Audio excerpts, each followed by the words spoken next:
જય માતાજી મિત્રો, સ્વાગત છે તમારું આપણી ચેનલમાં. સૌરાષ્ટ્રની ધરતી સંત સુરાની ધરતી રહેલી છે. એવા જ એક સંત એટલે સંત દેવીદાસ બાપુની આજે આપણે વાત કરશું.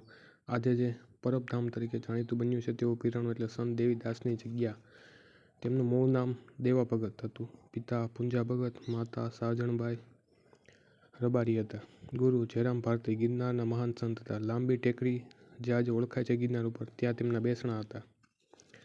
દેવા ભગત તેમના ગુરુ જયરામ ભારતીએ દેવીદાસ નામ આપી આદેશ કરેલો કે જાઓ એ જગ્યાએ જ્યાં સરભંગ ઋષિનો આશ્રમ પ્રાચીન સમયમાં હતો, ત્યાં દત્ત ભગવાનનો ધૂણો વર્ષોથી બંધ પડેલ છે, ત્યાં જાઓ, દીન દુખિયાની સેવા કરો, રોટી ખવડાવો. ગુરુની આજ્ઞા માથે લઈ જ્યાં પ્રાચીન સમયમાં સરભંગ ઋષિનો આશ્રમ હતો ત્યાં દેવીદાસ આવે છે. શરૂઆતમાં અહીં મંદિર કે આશ્રમ નહોતા. એક લીમડા નીચે મેઘરણ દાદાએ સગાવેલ ધૂણો હતો, ત્રિશૂળ હતું. આ ધૂણાને ફરીથી જાગૃત કરી લીમડે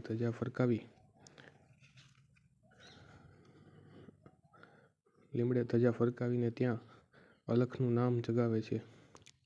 આ એ જ જગ્યા છે જે આજે દેવીદાસ બાપુ પરબધામ તરીકે ઓળખાય છે. ઈસવીસન 350માં સ્થાપના થઈ એવું માનવામાં આવે છે. દેવીદાસ બાપુઓ આ જગ્યા પર રક્તપિત્તના રોગથી પીડાતા લોકોની સેવા કરતા, ભોજન આપતા અને જે લીમડે તેમણે શરૂઆત કરી હતી એ લીમડાના પાણીથી સારવાર કરી સાજા કરતા. આપણે સૌ જાણીએ છીએ કે અમરમાં પણ આ સેવા યજ્ઞમાં જોડાય છે. અમરમાં સંત દેવીદાસ બાપુ બંને દીન દુખિયાની સેવા કરે છે, રક્તપિત્તના રોગિયાઓની સેવા કરે છે. દેવીદાસને ગુરુ માની અમરમાં પણ આ સેવા યજ્ઞમાં જોડાઈ જાય છે. સમય જતાં બંને સમાધિ લે છે. પ્રથમ દેવીદાસ બાપુ અને ત્યારબાદ અમરમાં પણ સમાધિ લે છે. આજે અહીંયા 9 સમાધિઓ આવેલી છે. દેવીદાસ બાપુની અમરમાં જસા પીર, વરદાન પીર, સાદુલ પીર, કરમણ પીર, અમરીમાં દાનેવ પીર અને સાંઈ સેલાણ બાપુની સમાધિઓ છે જે આજે પણ મોજૂદ છે. ગાદી પરંપરા મુજબ સેવાદાસ બાપુ બાદ હાલ કરશનદાસ બાપુ અહીં મહંત છે. 1982માં સેવાદાસ બાપુએ અહીંયા મંદિરનું ખાતમુહૂર્ત કર્યું અને 1999માં જેનું કામ પૂરું કર્યું. અહીં સવાર સાંજની આરતી જોવાલાયક છે. અષાઢી બીજનો ભવ્ય ઉજવણી થાય છે.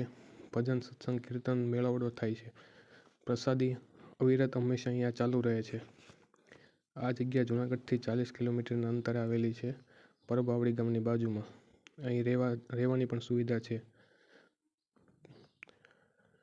આ પરબધામની અવશ્ય મુલાકાત લેશો.